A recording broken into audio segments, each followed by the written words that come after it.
Ragnar Lothbrok enters the record backwards, famous in later stories yet almost invisible to writers nearest his supposed lifetime. That imbalance is not a minor inconvenience. It determines what kind of historical question his name can answer. No contemporary annal securely presents the complete saga hero, his marriages, his sons, and his spectacular death. Instead, 9th century chronicles record several Scandinavian leaders whose deeds later gathered around one celebrated identity. The problem is therefore not choosing history or legend, but tracing how separate memories acquired a shared name. Begin in 845 when a fleet moved up the Seine and attacked Paris during the reign of Charles the Bald. The Frankish annals of Saint Repton call its leader Reginherus, a name often rendered as Reginher or Ragnar. This account stands close to the event and describes tribute, disease, devastation, and a dangerous Frankish political crisis. It does not call Ragnar Lothbrok, list famous sons, or connect him with a snake pit. Even the apparent name match cannot transform every later Ragnar story into Reginher's documented biography. Charles paid the attackers 7,000 pounds of silver, revealing the scale of pressure on the West Frankish kingdom. The payment also made the raid memorable within institutions that measured catastrophe through royal action and Christian judgment. According to the annal, illness struck many raiders after their return, a fate interpreted as divine punishment. That moral framing does not erase the campaign, but it warns against reading the chronicle as neutral reportage. Reginher remains a plausible historical ingredient for Ragnar, especially because Paris became prominent in later traditions. Yet his recorded career is brief, and certainty fails when scholars try extending it across decades and kingdoms. Another possible ingredient appears in Irish annals under names commonly normalized as Ragnall or Rognvaldr. These entries belong to different political settings where Scandinavian groups competed around Ireland and the Irish Sea. Similar names were not unique personal fingerprints, and medieval spelling varied across languages and manuscript transmission. Matching syllables can suggest a connection, but chronology and relationships must also survive the comparison. Some proposed identifications stretch one man across campaigns too widely separated for the surviving evidence to unite securely. Others divide the traditions among multiple leaders, accepting that later genealogies compressed a complicated 9th century. Neither approach can be proven simply by counting how often a related name appears. Names traveled through families, praise poetry, oral memory, scribal translation, and the reputations attached to successful raiding. The nickname Lothbrok creates another trap because its meaning and attachment are clearer in literature than contemporary documentation. Later Old Norse tradition explains Lothbrok through distinctive shaggy or hairy breeches worn during a legendary monster encounter. That explanation belongs to a crafted heroic narrative, not an independently witnessed item of 9th century clothing. Nicknames could preserve real distinctions, but literary authors also use them to make characters memorable and meaningful. A persuasive nickname story therefore proves how tradition understood Ragnar, not how a documented commander dressed. By the 12th century, Ragnar had become useful to historians organizing Scandinavian power into royal and dynastic narratives. The Danish writer Saxo Grammaticus placed him within an expansive history of Denmark written in Latin. Saxo assembled oral traditions, learned models, political genealogy, and heroic storytelling for a medieval aristocratic audience. His Ragnar fights across an enormous theater and marries Lagertha, Thora, and another woman identified with Suanloga. The scale itself signals compilation, because the narrative gathers exploits resembling more than one remembered career. Saxo was not fabricating in a modern sense. He was turning inherited materials into meaningful national history. Nevertheless, his literary design cannot be treated as a 9th century service record.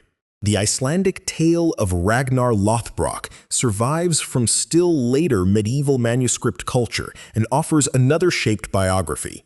There, heroic tests, marriages, prophetic elements, and family vengeance bind Ragnar's life into an elegant narrative sequence. Its relationship with the saga of the Volsungs places the hero near legendary ancestry and mythic storytelling. Such connections increased prestige while moving the account farther from ordinary biographical verification. The tale also makes Ragnar father to sons who possess stronger independent historical profiles than he does. That genealogical arrangement may preserve family memory, but it also gives famous commanders one dramatic paternal origin. Dynasties often gained coherence when storytellers joined separate victories beneath an ancestor whose reputation explained them. The result resembles a constellation. Real points may exist, while the connecting figure belongs to later design. Ivar, Halfdan, and Ubba appear in 9th century English records during the campaigns of the Great Army. Their documentation does not independently identify every one of them as sons of a single Ragnar Lothbrok. Later sources increasingly supply that relationship, making vengeance for Ragnar a unifying cause of invasion. Contemporary annals instead present shifting armies, winter camps, negotiated settlements, killings, and competition among kingdoms. Those records explain events without requiring one father's death to motivate every Scandinavian contingent. Political opportunity, wealth, land, and alliances offer documented context for campaigns traditionally framed as filial revenge. This difference matters because a compelling family motive can conceal the coalition character of Viking armies. Large forces depended upon ships, provisions, tribute, local agreements, and leaders whose interests could temporarily converge. Turning that machinery into a family saga makes history emotionally legible while simplifying how conquest actually worked. Archaeology cannot excavate a name merely because a grave or camp belongs to the correct century. Sites associated with the Great Army illuminate mobility and settlement, but they do not reveal Ragnar's paternity. The winter camp at Repton, for example, anchors Scandinavian presence in a specific English landscape during 873 to 874. Burials, earthworks, coins, and altered buildings document occupation more firmly than later stories document its ancestral cause. Even a spectacular burial could not identify Ragnar without a secure inscription or independent contextual chain. No accepted archaeological find currently provides that missing bridge between the saga personality and one historical body. Runic evidence also fails to deliver a contemporary monument, naming the complete legendary Ragnar. The absence is important, though absence alone cannot prove that no such person ever lived. Survival is uneven. Literacy served particular purposes, and early inscriptions rarely functioned as comprehensive biographies. Still, the missing bridge limits every confident portrait of Ragnar as a unified 9th century king. Modern researchers therefore test clusters of claims, rather than asking whether the entire legend is simply true. The Paris connection has an early possible match, while the monster episode remains literary. Famous sons are historically visible in varying degrees, but their collective paternity comes through later traditions. The snake pit death belongs to accounts written long after the supposed event, without contemporary confirmation. Campaigns across several regions may retain memories of Scandinavian expansion while exceeding one demonstrable lifespan. This layered method avoids two equally weak conclusions about Ragnar. Declaring him wholly invented ignores the plausible historical names and events embedded within the tradition. Calling him straightforwardly historical gives late narrative architecture an authority it does not possess. A composite model often fits the evidence better, though it remains an interpretation rather than a solved identification. Under that model, memories of Reginher and perhaps other leaders accumulated around a prestigious dynastic figure. Storytellers then supplied marriages, origins, rivalries, and a death capable of explaining later vengeance. Different regions contributed materials because Ragnar's descendants connected Danish, English, Irish, and Scandinavian narrative worlds. Compilation did not require a single editor or moment. Traditions could merge gradually across generations. Oral transmission preserves through change, emphasizing relationships and exemplary actions rather than archival precision. Written versions froze particular arrangements only after medieval authors had inherited centuries of retelling. Manuscripts, therefore, show when a form of Ragnar's story was recorded, not when each motif began. This distinction leaves room for old memories without granting every surviving episode equal age. It also explains why contradictions do not merely represent scribal mistakes. One tradition can assign different wives, sons, or campaigns because its purpose and inherited material differed. Saxo's political history and the Icelandic legendary narrative were not attempting identical acts of remembrance. Their disagreements expose construction while occasionally preserving echoes that cannot now be independently dated. The human history beneath those echoes involved communities facing raids, tribute demands, displacement, and changing rulers. A singular hero draws attention away from crews, captives, negotiators, farmers, and townspeople who sustained or suffered campaigns.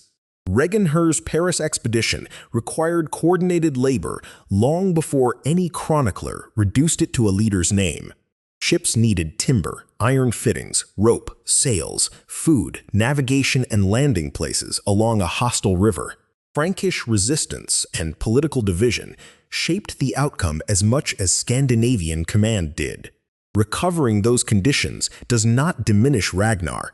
It places heroic memory inside the systems that made raiding possible. A 9th century leader called Reginher certainly attacked Paris, and his name plausibly contributed to the Ragnar tradition. Other recorded leaders may have added deeds or associations, but proposed matches remain debated. The fully connected Lothbrok biography appears in much later works shaped by genealogy, literature, and political memory.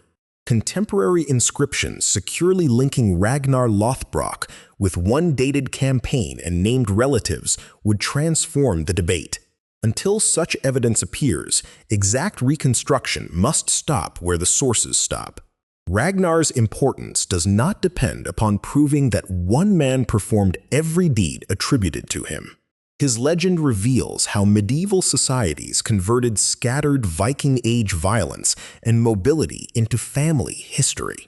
It shows famous sons receiving a father, disconnected campaigns receiving a protagonist, and political upheaval receiving a memorable plot. The recoverable core is therefore smaller than the cultural figure, yet it is not necessarily empty. Ragnar Lothbrok is best approached as a name where possible history, several careers, and deliberate medieval storytelling converged.